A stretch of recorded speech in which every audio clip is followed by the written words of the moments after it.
Welcome back, friends. You are listening to the Juicebox Podcast.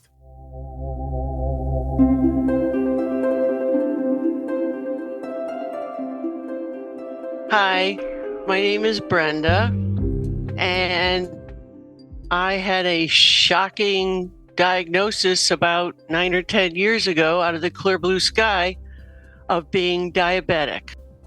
If you've ever heard a diabetes term and thought, okay, but what does that actually mean? You need the Defining Diabetes series from the Juicebox Podcast. Defining Diabetes takes all of those phrases and terms that you don't understand and makes them clear. Quick and easy episodes. Find out what bolus means, basal, insulin sensitivity, and all of the rest. There has to be over 60 episodes of Defining Diabetes. Check it out now in your audio player or go to juiceboxpodcast.com and go up into the menu. If you're looking for community around type 1 diabetes, check out the Juicebox Podcast private Facebook group, Juicebox Podcast, type 1 diabetes. But everybody is welcome. Type 1, type 2, gestational, loved ones, it doesn't matter to me.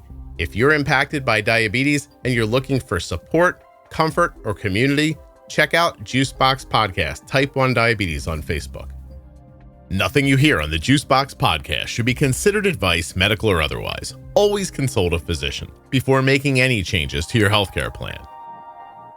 This episode of the Juicebox Podcast is sponsored by the Dexcom G7, the same CGM that my daughter wears. Check it out now at dexcom.com/juicebox. Today's episode is also sponsored by the Omnipod 5, and at my link, omnipod.com/juicebox, you can get yourself a free, what'd I just say? A free Omnipod 5 starter kit. Free? Get out of here. Go click on that link, omnipod.com/juicebox. Check it out. Terms and conditions apply. Eligibility may vary. Full terms and conditions can be found at omnipod.com/juicebox. Links in the show notes, links at juiceboxpodcast.com. Hi, my name is Brenda, and I had a shocking diagnosis about 9 or 10 years ago out of the clear blue sky of being diabetic. How old are you today, Brenda? Okay, age is not a big thing in our family, so I have to think about it. 71. You're 71. And Yep. you were diagnosed with diabetes at what, like 60, 61, 62? Well, it was a journey for them to figure out what was going on. Mm-hmm. So I got my official diagnosis of being type 1 when I was like 63. Wow. Well, how did it start? What were the first signs? What got you to the doctor, and what did they think was going on? As far as I can remember, I had no symptoms, nothing. Mm-hmm. And I just always went for a physical every year. And so I went and did the blood draw and went to the doctor's appointment.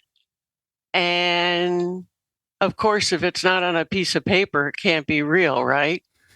So she's looking at the piece of paper and all of a sudden goes, "Oh, you're diabetic." And I'm sitting there stunned. I go, "What are you talking about?" Mm-hmm. And I guess my glucose test for part of the physical, you got to fast.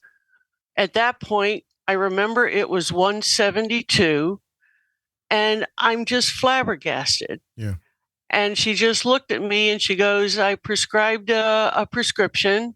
Get it, start taking it, eat more fish, less rice. Don't let the door hitch on the ass on the way out." And she was telling you, what type did you have? What was she trying to tell you? Well, she didn't say a type, but I'm assuming, since I seem to remember that the prescription was for metformin, based on everything that I know now, that because of my age, they were just assuming I was type 2. Okay. And you were given metformin and sent on your way with, hey, eat more fish, that kind of a thing? Yeah, just basically, don't bother me. Take the pill and go away. That's such a shame. It is. So much fun. Yeah. Well, how long did you go on like that? I think it was for a couple of years. it's hard for me to remember the exact dates because also at that same time, I had a lot of family tragedies going on. Okay. Like what?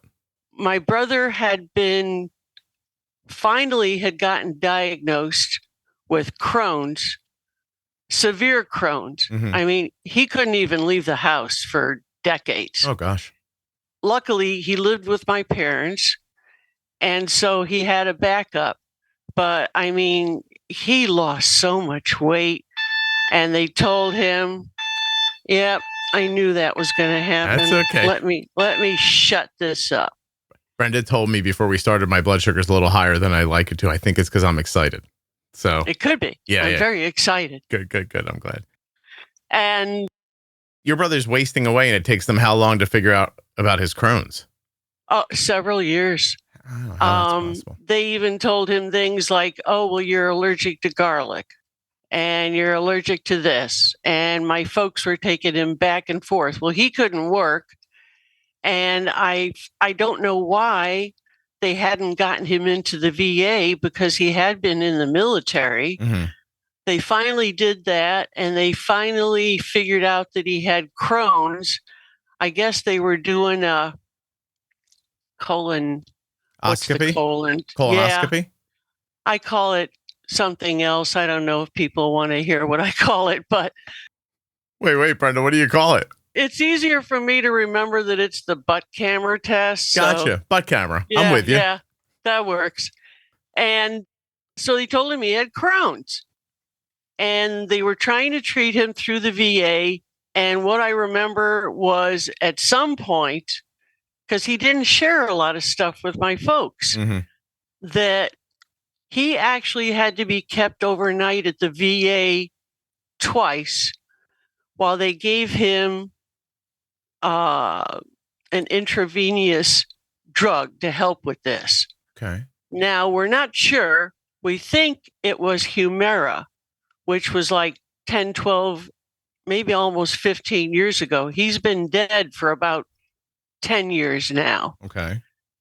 And at the point that I was going through my stuff, he was all of a sudden diagnosed with liver cancer out of the clear blue sky. Jeez. And the VA had him going to Manhattan to get tests without letting people know. My folks could have taken him to a very good facility 15 minutes from their house. So it was a bit of a... Brenda, this is happening around when you're 60, 61 years old? Yeah. And how old was your brother at that point? He is basically a year younger than me. And your parents were still helping him. How old were they when that was going on? Oh, geez. I want to say late 70s, early 80s. Okay. All right. And are there other autoimmune issues in your family? Because I'm hearing type 1, I'm hearing Crohn's. Like, what else is going on? Oh, yeah. Just about everybody's got not my kids as far as I know, but my dad, my mom, my brother, myself, my sister, thyroid issues. Mm-hmm. Not sure exactly what type my mom dealt with. I'm assuming it was low thyroid, basically her whole life. Okay. And then what I had tried to go through with my doctors initially was I was pretty sure that I was suffering from the beginnings of Graves' disease. My sister had gone through it in her early 30s, and they had told her, "Oh, you're going through early menopause and all this other BS." And then my mom finally told her, "Hey, have your doctor check for Graves." Now, why she said that, I don't know. With parents that age, coming from the Midwest, nobody shared anything. Mm-hmm. So a lot of this came out of the clear blue sky. Okay. But at that point in time, my thyroid was playing hide and go seek. They would test it and it would be, "Oh, you're perfectly normal range." All right. My heart would be racing. I was losing weight. So everybody thought it was because of my thyroid. Mm-hmm. And then I had my physical and they said, "Oh, you're diabetic." Now, I wasn't losing a tremendous amount of weight. and I had been trying to lose a little bit of weight, but I wasn't tired. I just would have, my heart would start racing once in a while. Mm-hmm. Let me see. Then we were dealing with my brother. They said, okay, he's got 6 months to live. And the next time I saw him, I looked at him and I was thinking, oh no, you'll be lucky if you have 6 weeks to live. Well, basically 2 weeks later, after being in hospice for a week, he was dead. That was the cancer. Yeah. Yeah. Yeah. And I blamed the VA at that point in time. They screwed up. I mean, somebody did something wrong. You don't have a doctor from the VA call your parents and apologize for his treatment. Oh, that happened? Oh, yeah. Oh, yep. And so while all this is going on in your life, it's slowing down you kind of paying attention to your diabetes. So what are you doing? You're trying. Yeah, but you're taking the metformin, right? And just going along.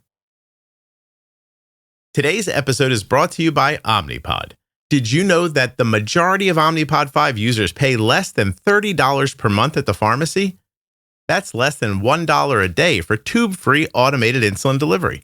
And a third of Omnipod 5 users pay $0 per month. You heard that right, 0. That's less than your daily coffee for all of the benefits of tubeless, waterproof, automated insulin delivery.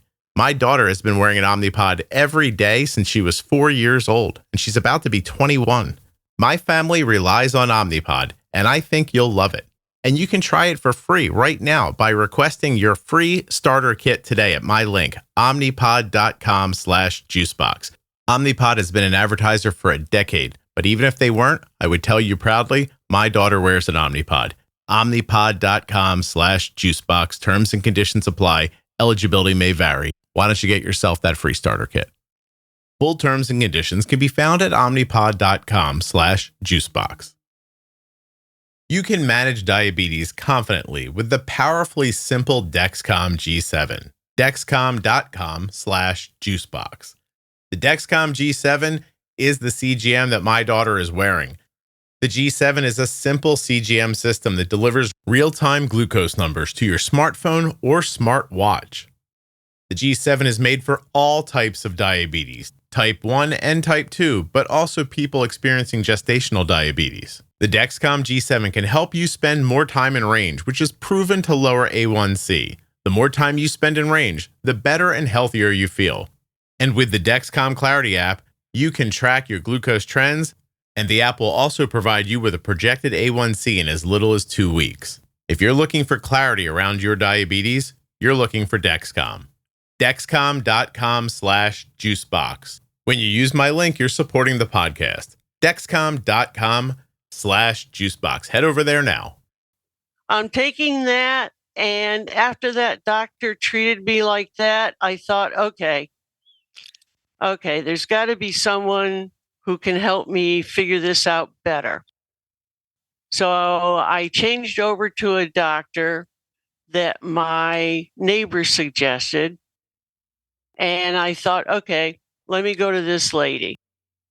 Well, let me tell you, that was a mistake. She was into just controlling things with your diet. And I thought, well, okay, we'll see if this is type 2. That's what they say to do. Mm-hmm. And very much into no meat, a lot of vegan stuff, which actually, when I changed my diet, I just naturally ate not very far from what she was recommending. Okay. And that went on for about a year or so. And I kept asking her, could you check by that time, I knew about T3 and T4 because I was doing research. Mm-hmm. And she kept refusing to do it. And the last time I saw her, she'd done blood work. And at that point, my A1C was 5.5. And she looked at me and she goes, oh, you're cured. And I'm thinking to myself, you are, okay, now as I get older, I curse more. So That's okay, Brenda. Brenda, you can curse. Go ahead. It was like, I'm sitting there thinking to myself, you are a fucking lunatic, lady. There is no cure for this shit. And do you think she really felt like you were cured, or do you think she did? Did she was all excited and, oh, we don't have to check your T3 and T4. It's not necessary and blah, blah, blah, blah. Meanwhile, I'm sitting there and I think my heart rate had gotten up to 170. And she goes, oh, I'm more concerned about your heart. What's going on? Why is it doing this? And I thought, why the fuck do you think I came to you? I mean, come on. So that was doctor number 2. Oh, and she had me stop taking the metformin, so I wasn't taking it. And so then I thought, okay, time for another doctor. This lady is obviously a quack. Went on to doctor number 3. Well, at that point, my brother had passed away. So my folks lived in Jersey. Mm-hmm. I live in kind of like upstate New York. So I was going back and forth. Didn't have a CGM, didn't have, nothing. Mm-hmm. I've been trying to remember if I was using insulin at that point. I have a feeling I wasn't.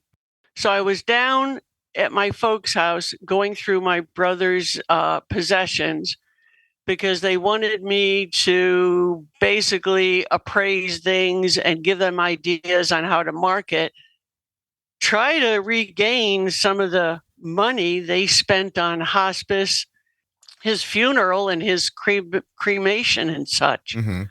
So I was down there, and I seem to remember that particular trip. Yes, my husband and I think one of our kids had shown up with us to help, and some other relatives. And of course, all of a sudden, on the clear blue sky, my heart started racing. And I was literally, when I got back, supposed to do blood work and see this new guy for a physical the first time.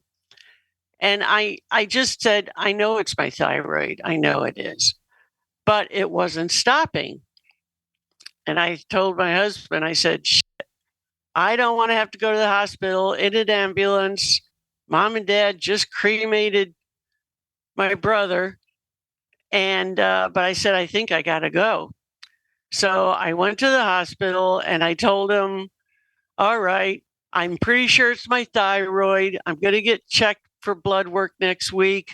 Well, you go into the ER, they do a bunch of blood work, right? Because when you're old, they always want to make sure it's not a heart attack. And so they were checking for that. And they also did my thyroid. Mm-hmm. At that point, my thyroid was off the scale. Yeah. It was definitely high. And then, of course, they always come in and jab you later in the day. They kept me overnight. It's also ragweed season here, so... Oh, you're fine. Hey, Brenda, you don't apologize. You clear your throat or take a drink as much as you want. Don't worry about it.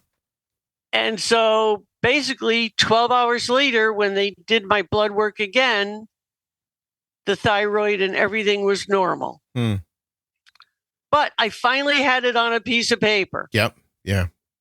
Now somebody will listen. I demanded that. Before I left that day, I said, I want a printout. I need that to prove what's going on. So. Yeah.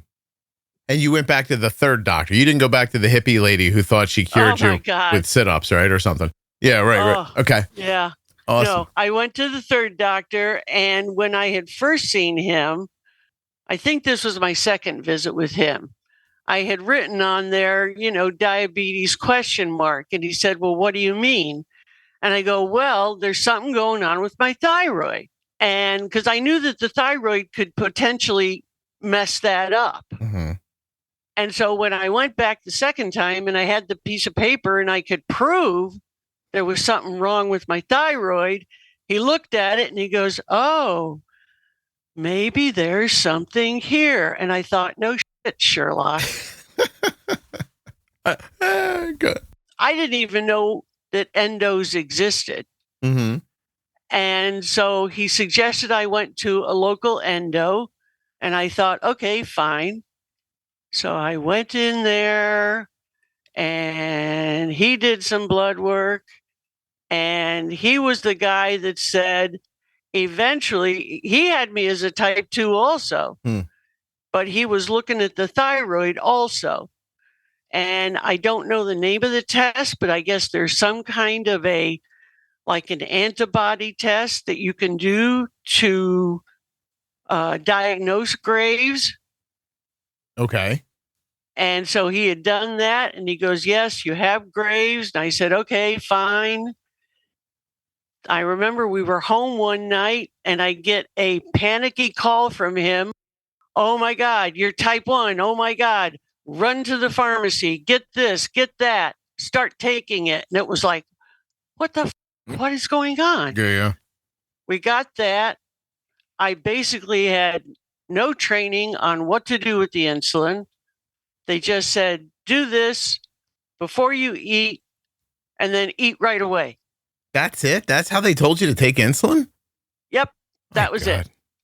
And they had also said, well, you have to go to diabetes education. And this was before I got the panicked phone call one night. Mm-hmm. And so I'm sitting there and I'm going, okay, I was mostly interested in the nutrition part. And when they got to that, it was pathetic. But it was quite obvious that it was a type 2 education, went on for a week. And I thought, okay, he only agreed to treat me if I go to this. I'll go to this BS and sit here and waste my time. By that point, I had lost about 30 pounds in a month, and I was down to 115. And before I got older and started shrinking a little bit, I was almost 5'8". Okay. And it was like, okay, when is this going to stop? Oh, it'll stop. It'll stop soon. And it's like, are you out of your mind? It's not stopping because I'm dying. No, it wasn't stopping. Right. And I was not incredibly thirsty. I had a dry mouth, but I would just rinse it out with some water and I'd be fine. Mm-hmm. I think I was peeing a little bit more than usual, but nothing that I knew that was a symptom, not like what I know now. Yeah. Were there other symptoms that you didn't know to look for now in hindsight? I honestly don't think so. You don't think so? You were just, it was a slow onset, probably like a LADA onset. Yes. Yeah. And then, thank goodness for your podcast, to tell you the truth. Oh. I was doing some research, having been, I'll tell you, I was an auctioneer for more than 15 years.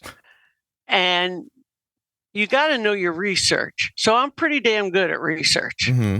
And I was going forward a few years, and I had been, then I went to a different endo because my first endo, I can't remember what question I asked him, but I do remember his answer was, that's because you're not a doctor. And I thought, well, you, I asked you a question. I just wanted an answer. I didn't want you to tell me how wonderful you are.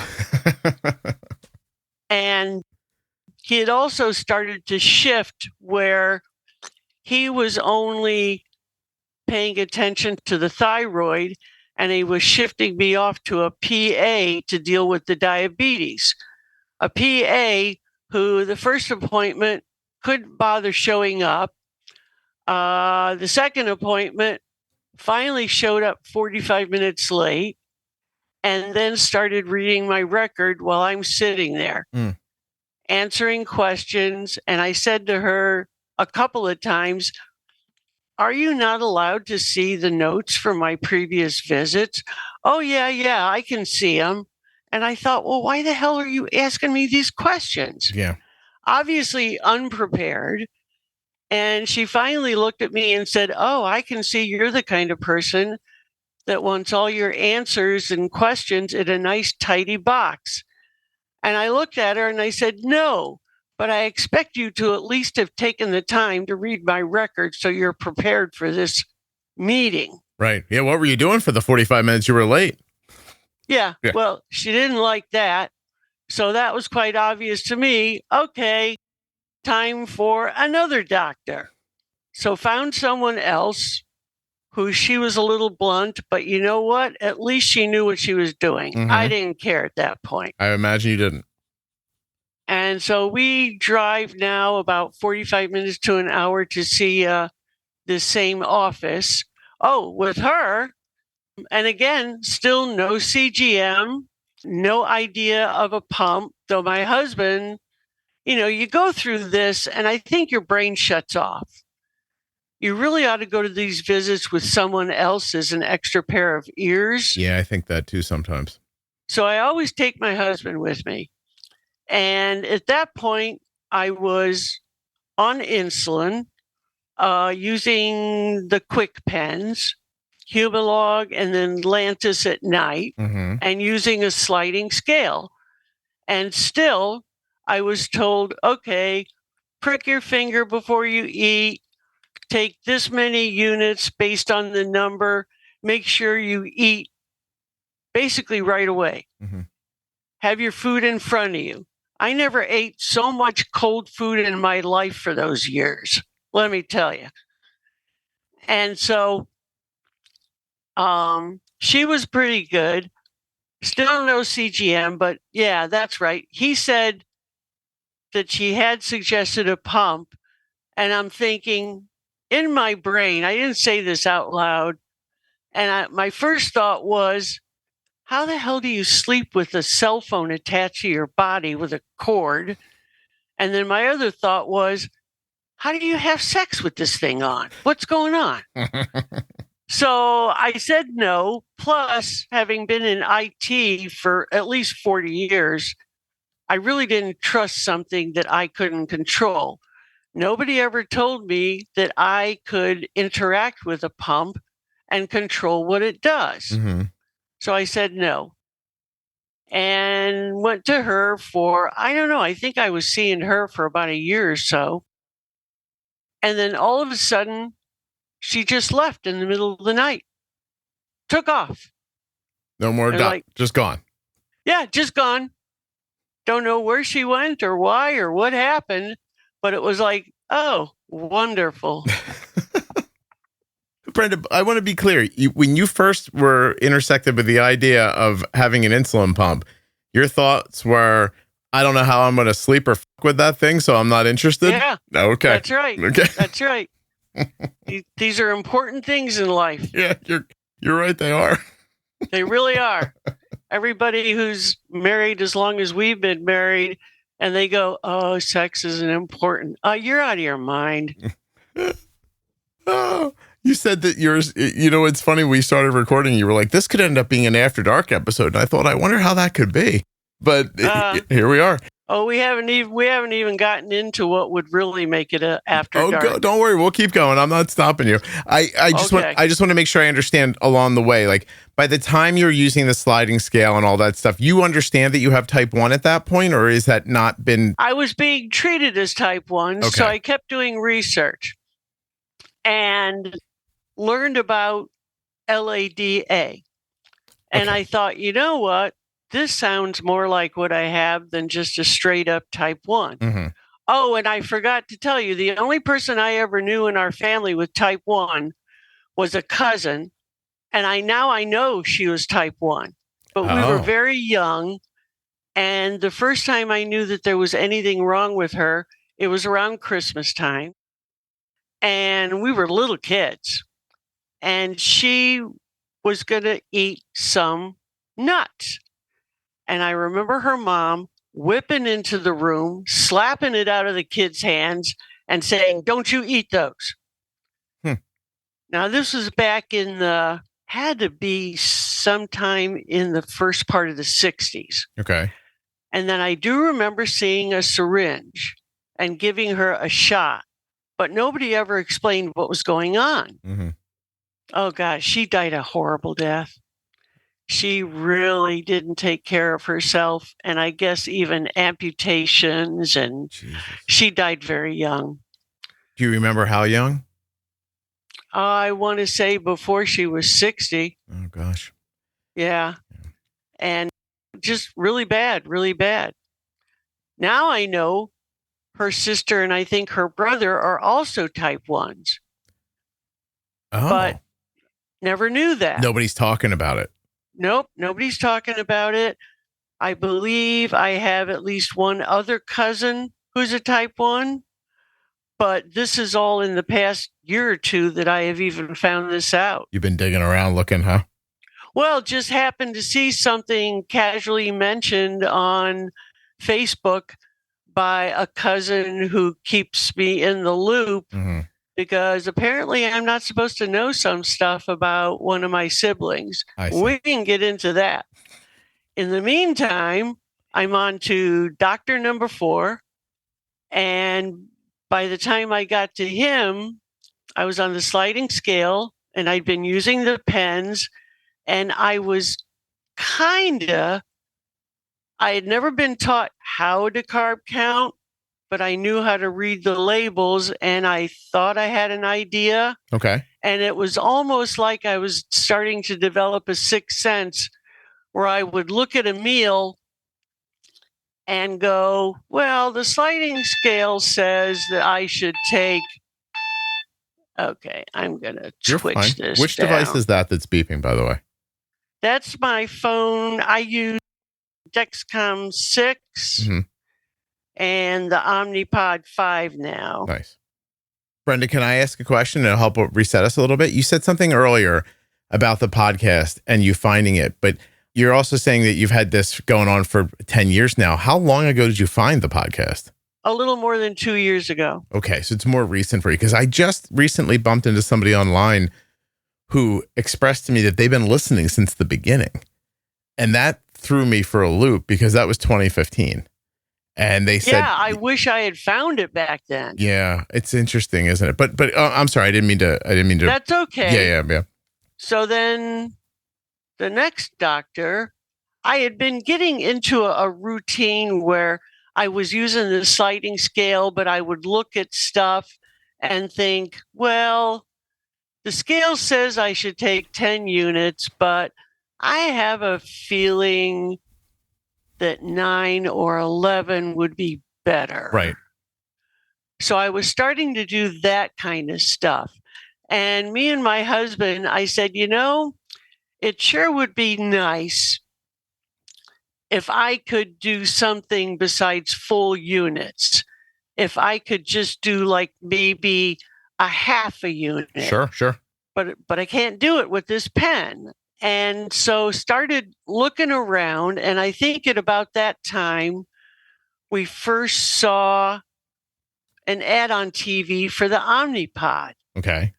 And I thought, oh, okay, this has been around a while. Why hasn't anybody ever told me?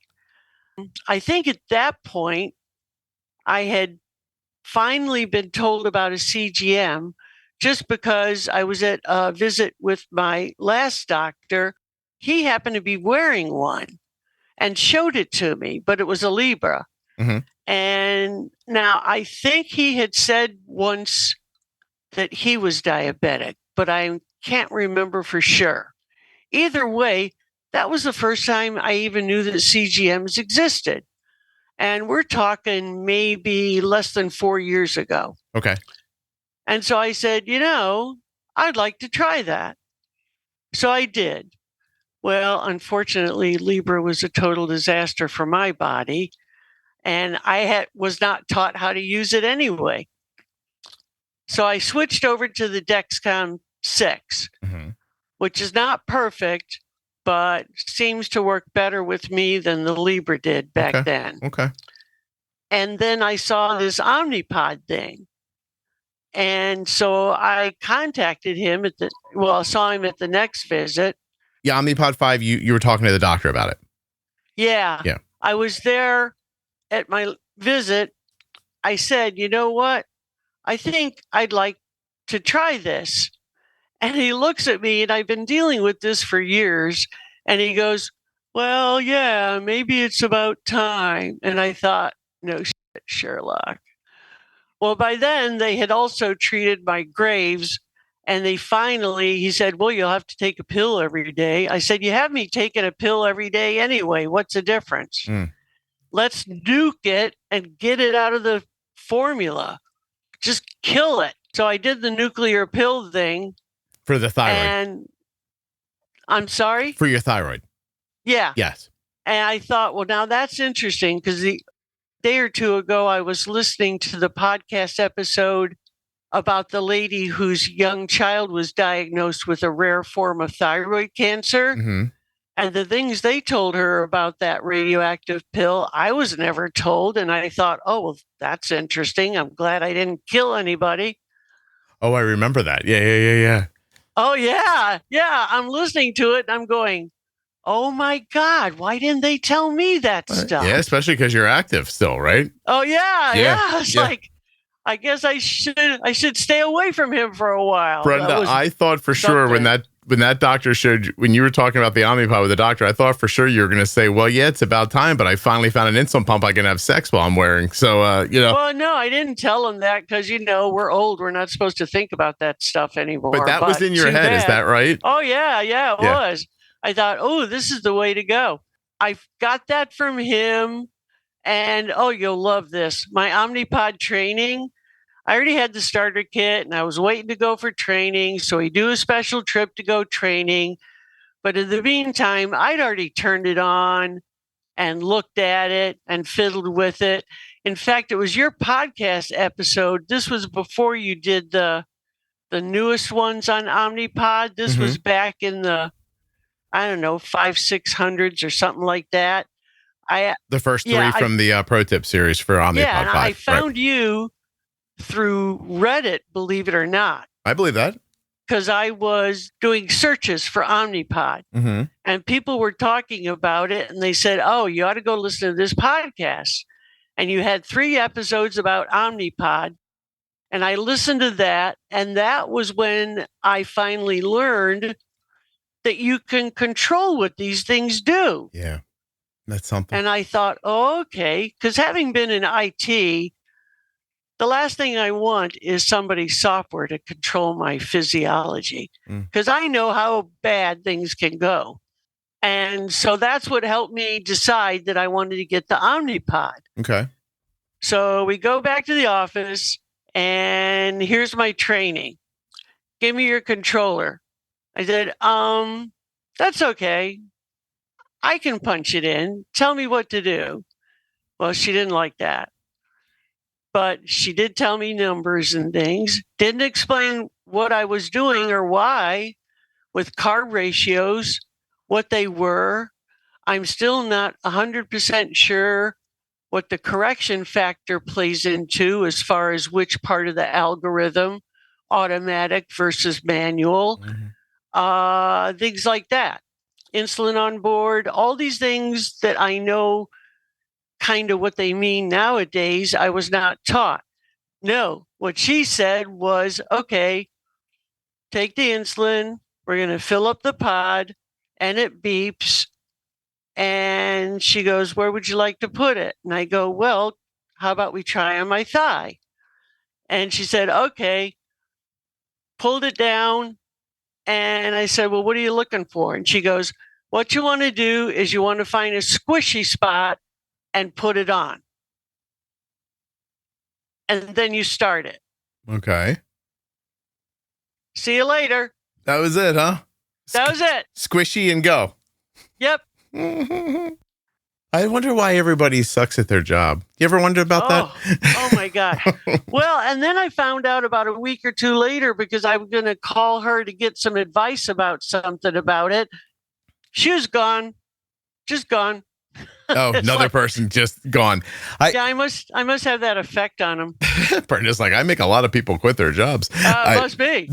Also, I have to tell you, all I really find myself hoping is that Omnipod hears this and then they do a line of commercials where it's just people talking about how much better having sex with Omnipod is. That's really... It is. It makes it a little more convenient. And Brenda, I really hope that one day I see you on television going, Omnipod helps my Then you tell your story. That'd be awesome. That'd be fine with me. I have no problem speaking in front of people. I know you will. You're a treasure. I'm learning, Brenda, as we're talking here. You really are awesome. Well, to tell you the truth, I'll give Omnipod credit. I think they're CDEs. They have educational people. Yes. You know, it was the little things that she could have told me, like pinch up your skin before you tell that thing to stab you. Mm-hmm. Never told me that. Use an overpatch. Never told me that. But I think the first time I called Omnipod, I was on the phone with them for at least an hour getting information. Yeah. And it helped tremendously. I'm glad. Several times. Do you think they should change the button on the screen to stab me, and then when you wanted to insert? Yeah. Might as well. Be clear. Yeah. Oh my gosh. The one thing I wish they would change, maybe one of these days they'll give Android software as much love as iPhone? As iPhone, yes. Yeah. Yes. I hope all the companies do that, by the way. I wish they would. I wish too. Yeah. I wish Dexcom, get your act together. You got the G7 app working. Let's get the G6 app working under the newest Android OS, because I would love to update my 6-year-old phone, but I can't do it yet. Because your G6 won't let you. Mm-hmm. Have you called them? Have they told you it definitely wouldn't work? Oh, it says it on their website. It's not supported still. I don't know if supported and works is the same thing. And I think Omnipod put out something on their website. I can't remember exactly what the app was doing. They tried it, but they had to pull it back in June. Okay. Because it kept glitching. I can't remember. You guys better get on it. You don't want Brenda calling you. She'll get on the phone and she'll be like, listen, motherfuckers, get this thing fixed. Yeah, I tell you, that's why in high school, my kids wouldn't tell me a lot of stuff. No, don't call him. Don't call him. I go, by God, I am going to call him. I'll tell him what to do. And I would like Omnipod. I understand software, folks. If your controller or your app, whatever you're using, understands that you're in the Dexcom warm-up period, stop giving me an alert every hour that you haven't gotten a signal. Isn't this obvious why? You're saying already. Yeah. Yeah, that's going to be the FDA, Brenda, not them, right? The FDA is going to make them do that, I imagine. Oh, they have to do that? I would think so. Yep. I'm going to guess that if you're promising people that your insulin is being, automated like this, and it's not being that there's probably an alarm that has to go off. I would think that I don't know that they would or wouldn't want to do it on their own. Well, but it's the alarm goes off if you're not getting any readings for an hour. Sure. Yeah. Because for every person like you who's paying close attention, there's probably 100 people who aren't paying close attention and they get an alarm. That's true. Yeah. I guess so. But anyway, where were we in my story? I don't know. Your story is awesome though. You're getting an Omnipod in your story. I got the Omnipod, and that was my wonderful instructions. Squishy, get home. Squishy and go. Yep. We get home with it, and I thought, okay, this is great. I don't have to do needles, and the day's going on, and I'm getting higher and higher. I got up to more than 400. Had never been that high as far as I know. Yeah. And I thought, what the fuck is going on? All right. So I called and they go, oh, take this manual shot and replace it. And I thought, I didn't think I had to take shots anymore, but okay. So I put another one in the same general area, found a squishy spot, just slapped it on and started it.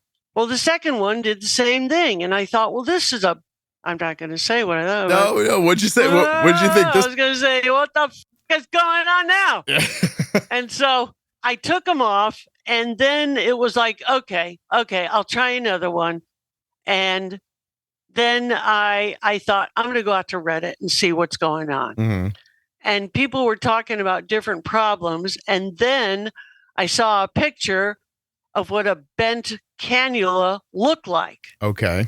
And I thought, oh my God. So I went and looked. I had one of the old pods still, and I looked at it and I thought, these first two pods bent. Jesus, I just can't win. So then I figured that out. And I think I had talked with Omnipod and they were telling me about the pitch up. Yep. And so I haven't had that happen since. But yes, it was not much fun starting out with it. And took it several months to quote unquote learn me. It was not as easy as people make it sound to use the device and use it well.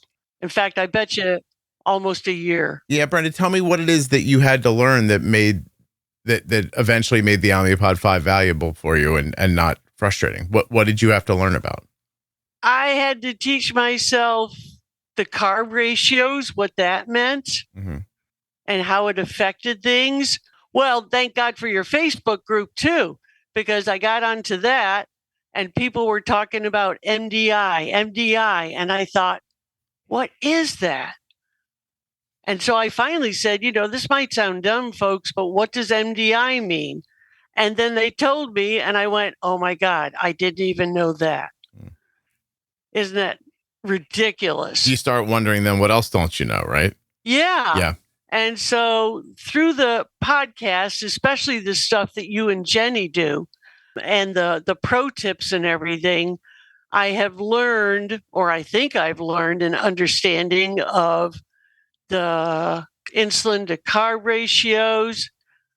I'm not quite sure when the correction factor is used. Basically, all the terminology I've had to learn myself. Yeah. Well, Brenda, let me stop you. The correction factor is how far does 1 unit of insulin move you? So if your blood sugar is 200 and I'm just going to make up numbers, right? And 1 unit moves you 50 points and you want to be 100, then 2 units should move you from 200 to 100. That's what the correction factor is for. But that's if I override what the machine wants to give me and I just do that as an extra bolus, right? Well, it's part of how the algorithm is thinking. I would think that it's more concrete. That idea would be more concrete in manual mode for you or on an insulin pump that does not have an algorithm running. Because the algorithm is considering things that I'd be perfectly honest with you, I don't know everything that it's considering before it makes a decision. Yeah. Yeah. My understanding is that it really doesn't come into effect much at all with the automatic mode bolus calculation before a meal, that it really doesn't come into play. So I'm not absolutely sure where it comes into play, but I do know I went to the Omnipod because I could do fractional units. Right. And because of your podcast, I have gotten more comfortable with doing corrections. Awesome.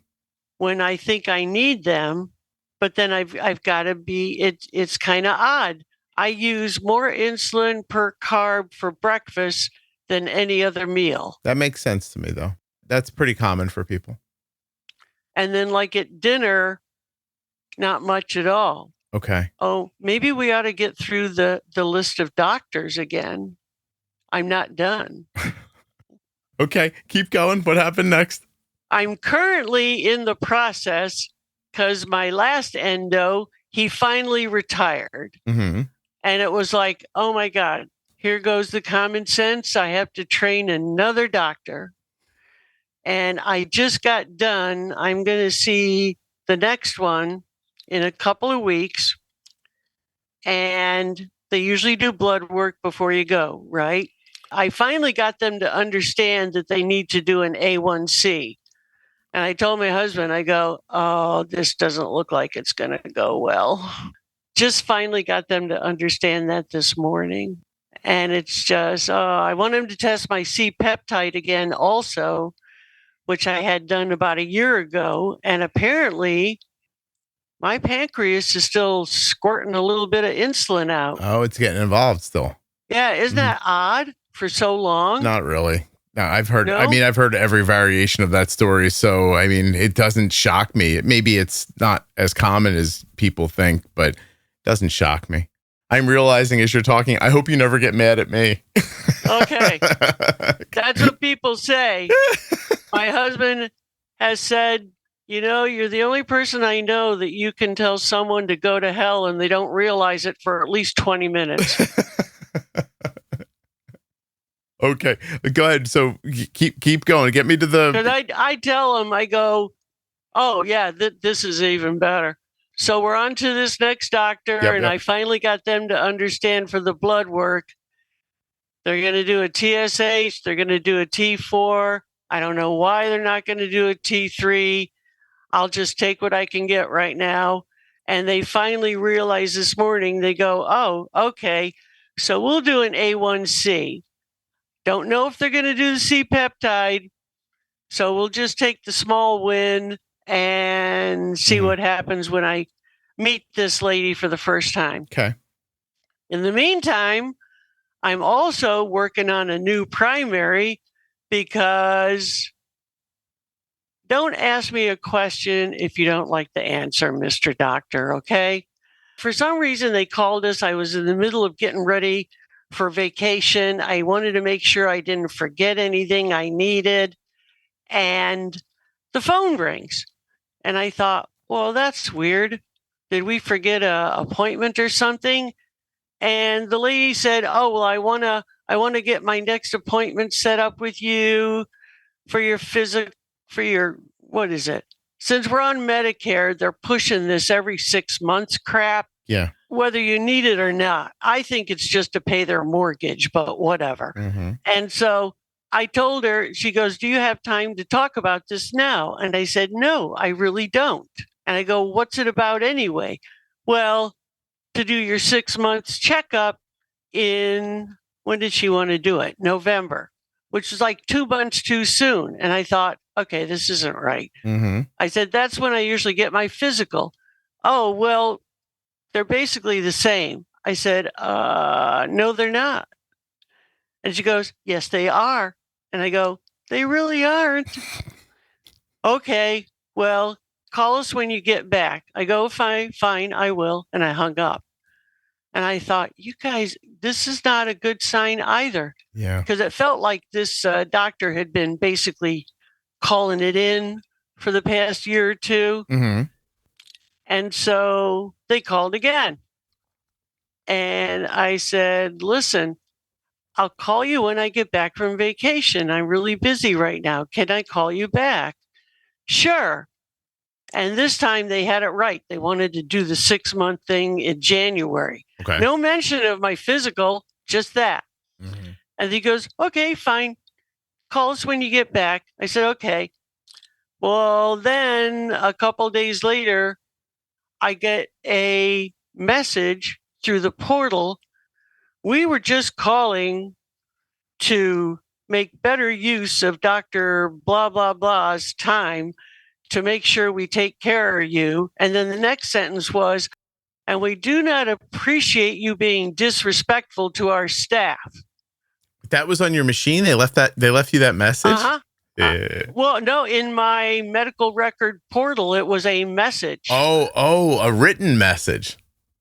I said to my husband, I go, what the f***?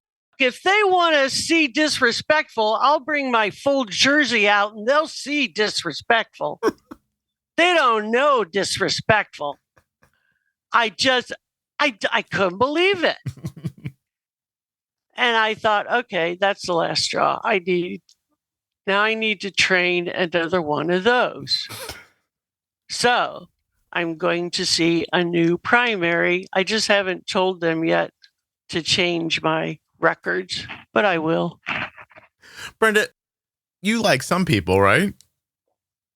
Yeah. If you're makes sense. But I really have no time for bullshit. Yeah. Or incompetent people. Yeah. And, if you don't want an honest answer, why are you asking me the question? I think too, pretty obviously, I think you're right about the other thing. Like, right, there's a certain amount of time in between. Hold on, there's some banging going on in my house. There's a gentleman painting downstairs, and I was like, just, for this hour, please don't bang. He's like, oh, no problem. I think that there's an amount of time that they can schedule more appointments, and you're right, and they can bill Medicare for them. So they want to get you on. They want to get you on the books as soon as possible, so that when that time frame passes again, they can get you back on the books again, because there's a certain number of times they can bill for a year, and they want to get them all. So yeah. Yeah.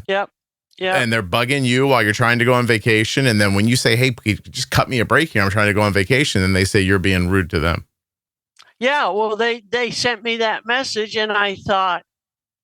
Well, I know what you thought. I've been talking to you. I've been talking to you for 56 minutes, Brenda. You thought, go f yourself. I know what you thought. Morons. Yeah.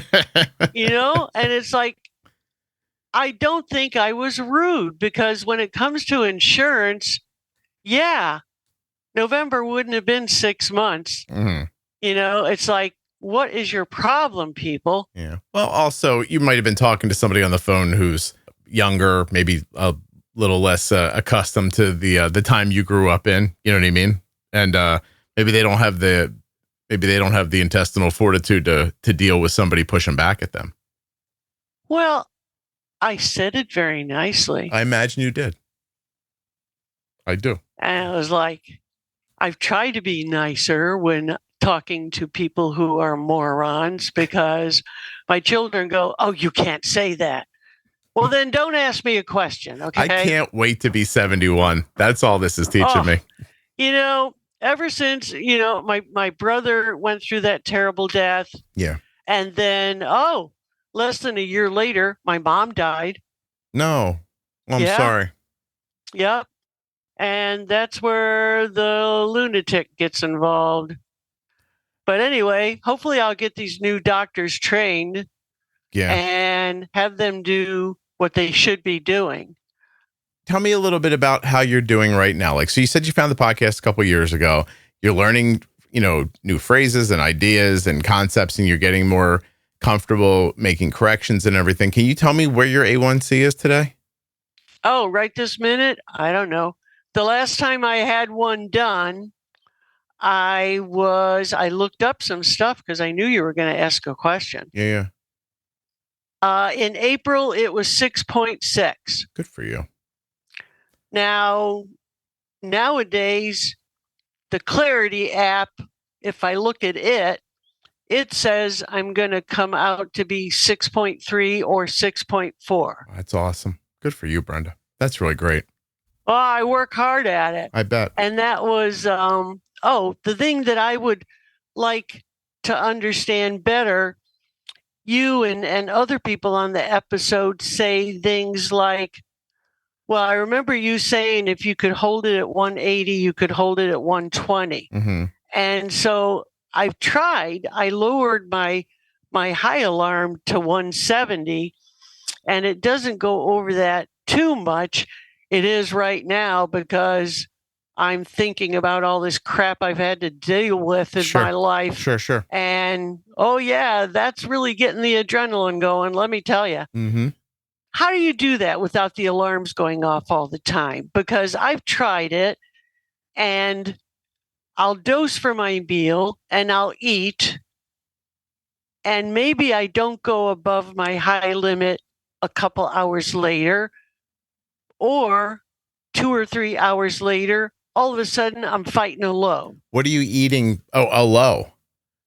Yeah. Okay, so you're having this situation where you're putting your insulin in, you're pre-bolusing your meal, you're eating, you're not getting higher, then later on you get low. Yeah. That's probably too much insulin.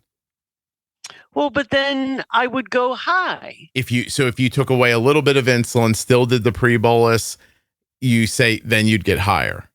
Yeah. Tell me about where your blood sugar is when you pre-bolus your meal. Like where is it at? I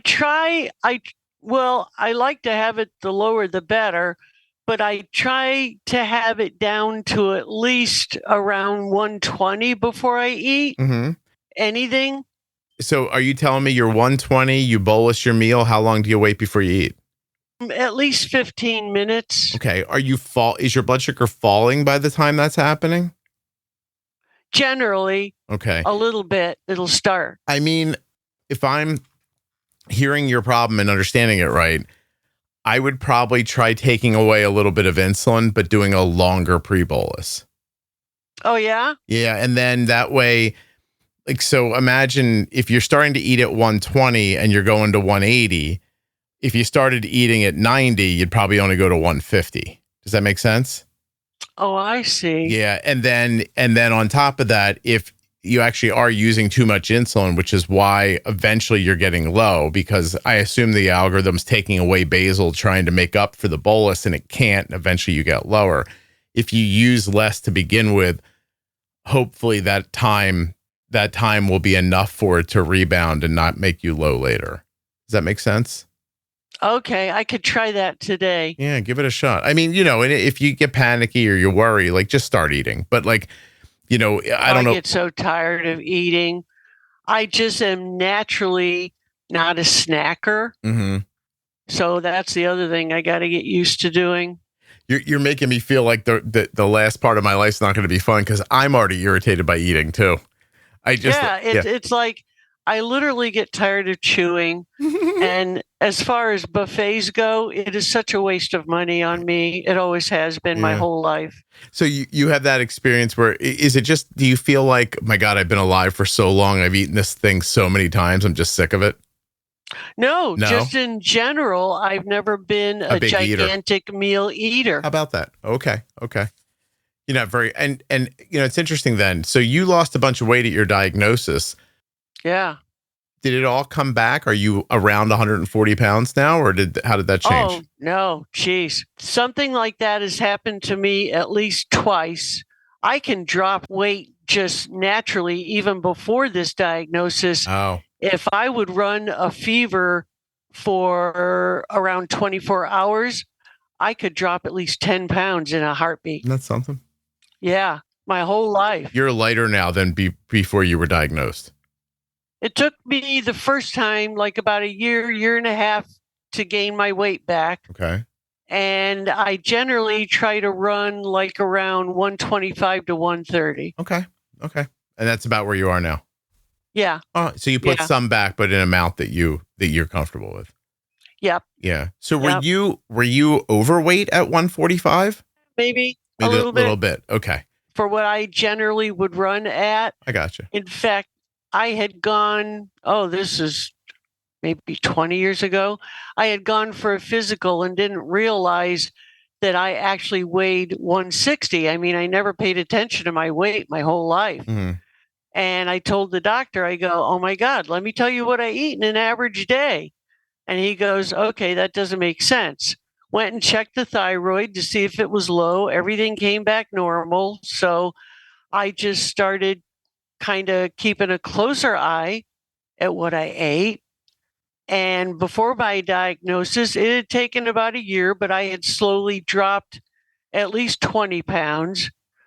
But then that month or so before my official diagnosis, it was like just falling off of me like water. Yeah. Well, didn't matter how much I ate. That's the high blood sugars at that point. Plus probably the thyroid too, maybe. Yeah. That's what everybody thought it was, the thyroid. Yeah. That's why they missed the high blood sugar probably a little bit too. It could be along the way. Because they didn't look for it. Yeah, because they thought they had their answer. Yeah. Right. I did too. I thought they did too. Sure. I don't blame them for that. And I mean, we could go on for hours how many times I've been misdiagnosed for different things throughout my life. So I kind of take what doctors say with a grain of salt. Yeah. In the end, you did the thing that I think people have to do, is you have to keep trying to figure it out for yourself. Yeah. Yeah. I did. And I still do. And now I got to train 2 new doctors. So I'm not looking forward to it. Well, I think it's possible that your kids would tell you that you get more results with honey than with, what's that saying? Oh, I start out that way. That's not till they let you down that you give it to them, right? Oh, yeah. How's your husband? Is he scared of you, or where does he sit? Oh, I don't know. He should be, but he probably isn't.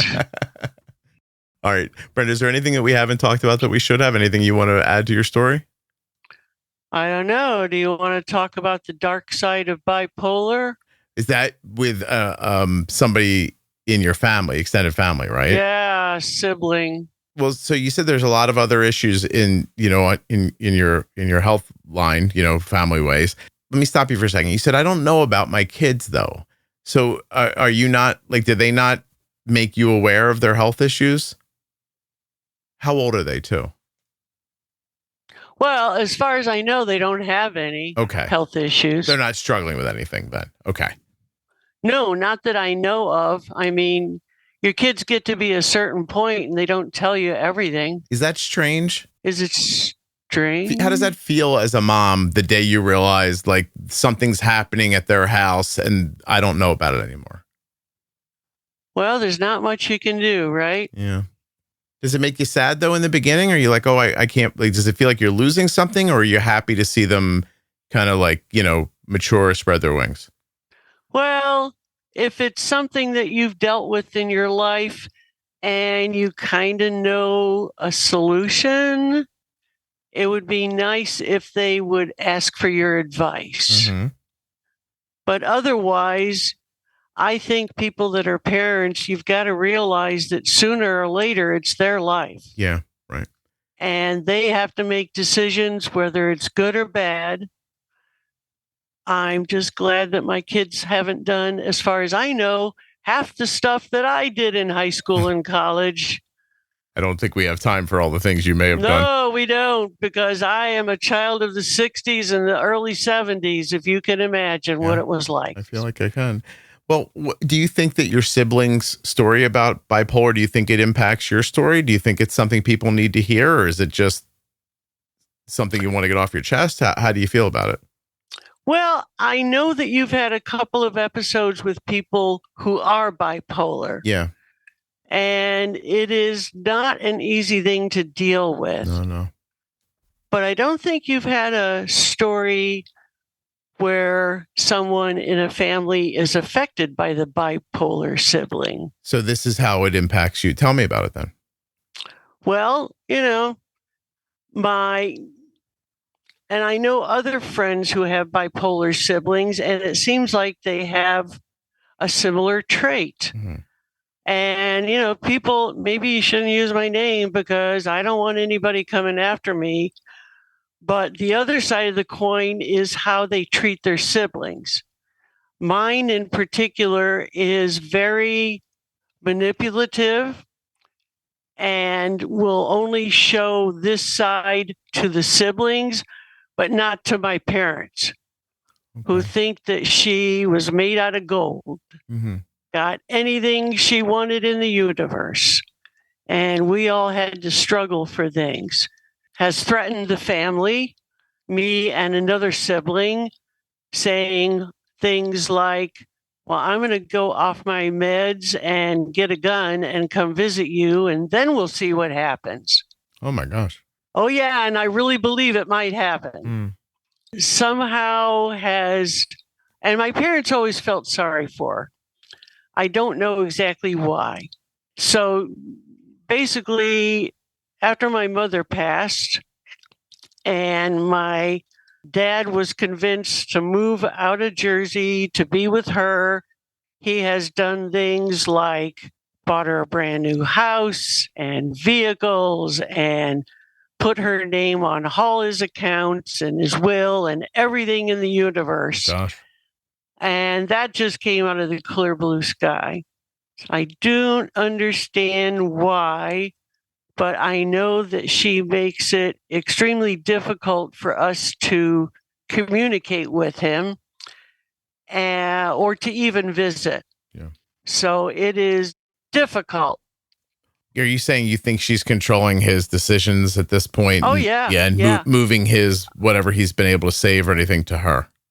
As far as we know, probably myself and my other sibling who was involved, because he had called us once and said, oh, I need your social security number. I'm setting up a special fund for you and your sister to be beneficiaries, blah, blah, blah. Said, okay, fine, whatever. And then we're told a year later, her name has been put on everything.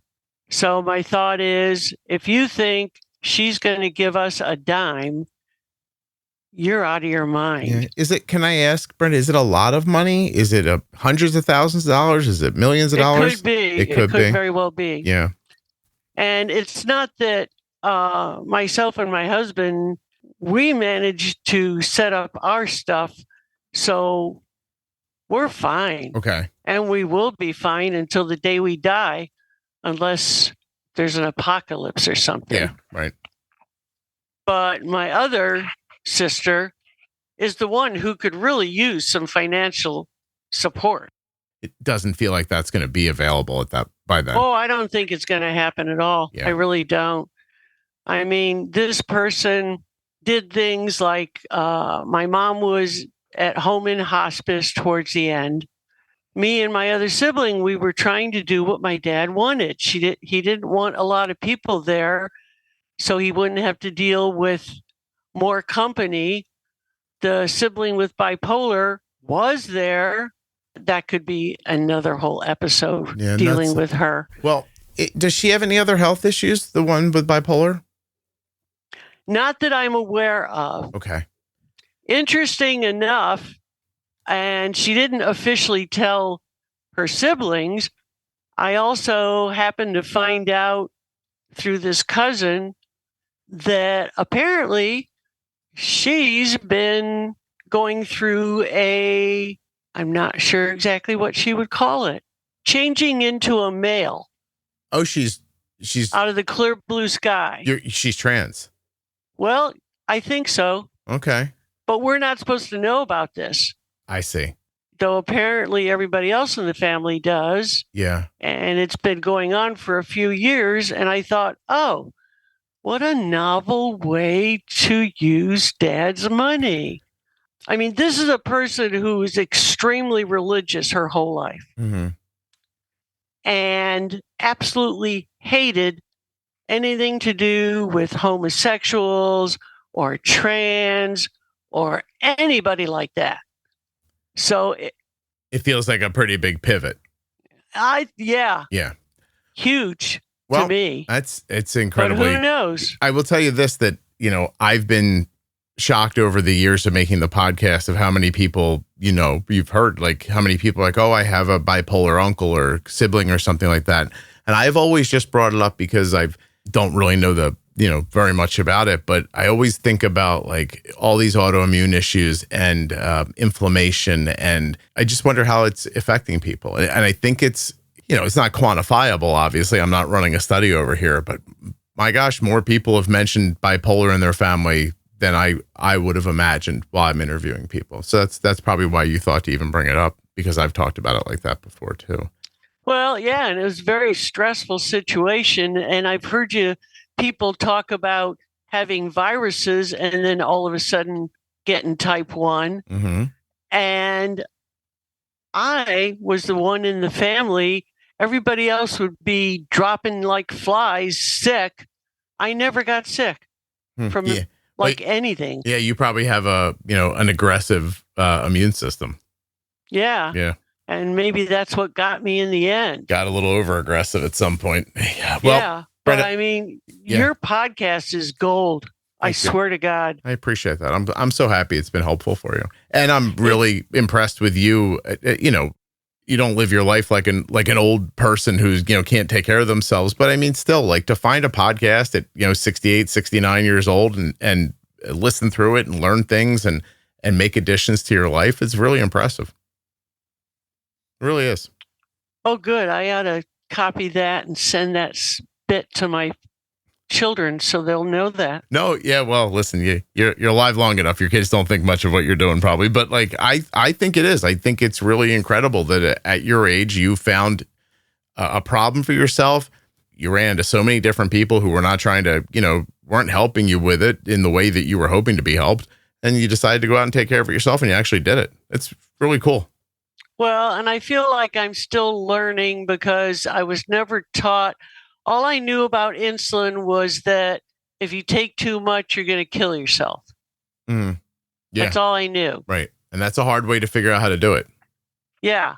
Yeah. And so when I do tweak it and stuff like that with the Omnipod, I'm probably more conservative than I need to be. Mm-hmm.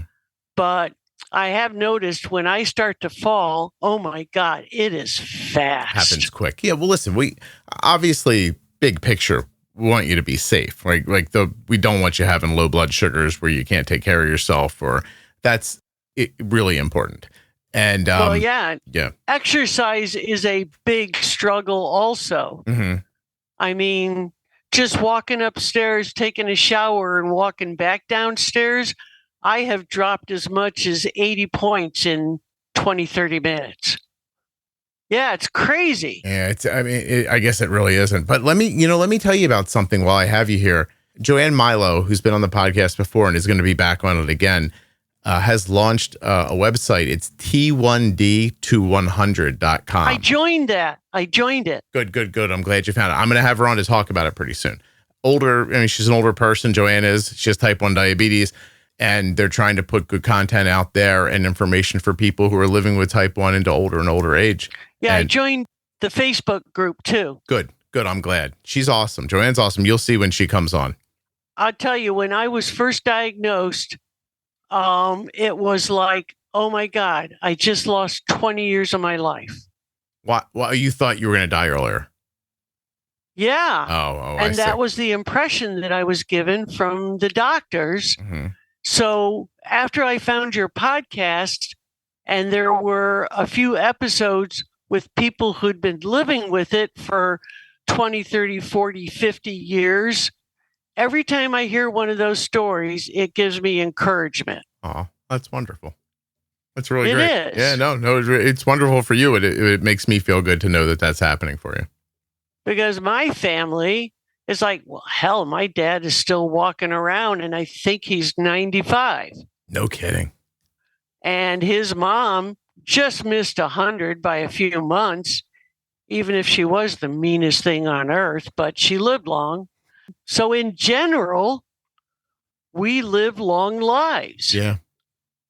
Yeah. So, you don't want to lose out on that or have it diminished. No, as long as I can keep walking around, I want to make it to at least 95. I agree with you. I say the same thing. I want to be able to go to the bathroom and move around and think. And I'll do that for as long as I can, you know? Oh, yeah. Yeah. I mean, with the exercise, I hope I can. I'm kind of working on it, and I hate to do it, but it seems like I have to start out high in order to not go too low while doing minor things, like weeding for 15 or 20 minutes outside. Mm-hmm. It's really bizarre, I think. Gets you, right? I started doing Tai Chi, which is gentle. I don't even really consider it exercise. Mm-hmm. If I go into the class at 180, 190, at least, at the end of that hour, I'll be down less than 100. Yeah, that's quick. Well, it's wild. Have you tried the activity setting on the Omnipod 5? Oh, yeah, that's even if I'm in activity. Even if you're in activity. If I'm in activity. How about eating a little something that'll stabilize your blood sugar before you go out, like a granola bar or maybe a piece of toast with peanut butter on it or something like that? I make sure I generally eat lunch before I go, and I'll shortchange it, maybe 5 carbs or so, just in case. Right. And then I always make sure I have crackers or something with me. You. So you're doing a little, so it's kind of a double thing. So you're eating, but you're also bolusing. So you're outside weeding, for example, but you do have active insulin going. And you're taking off 5 carbs, maybe try a little more. Like, you know what I mean? Like maybe move that insulin down even more before you head outside to active, even if you're covering food. See what happens. I know. I just hate going what I consider high, you know? I know. But that's what it is. I mean, when I told my one doctor about this, he goes, just eat a cookie. Yeah, well, he didn't have any big answers for you. Doesn't sound like. I'm going to stop you here and say thank you because, Brenda, this has been terrific. I'm going to go eat some lunch and then I'm going to record again in a little bit. I really appreciate you doing this with me and telling your story. It was fantastic. Oh, good. I hope it's interesting, and I hope your Rob guy doesn't have to do too much. What does he do? Take too many words out. He's not going to take him out. He's going to bleep where you cursed and where I cursed. You got me going. It's your fault. I got to be honest with you. The first time you cursed was delightful. So I was happy you kept doing it. Ever since my brother and mom died, it's like I just flip the finger and curse at everybody. It's like, I don't care anymore. Okay. Well, I think you should keep being you. That this really was fantastic, Brenda. Thank you so much for doing this. Will you hold on 1 second for me, okay? All right.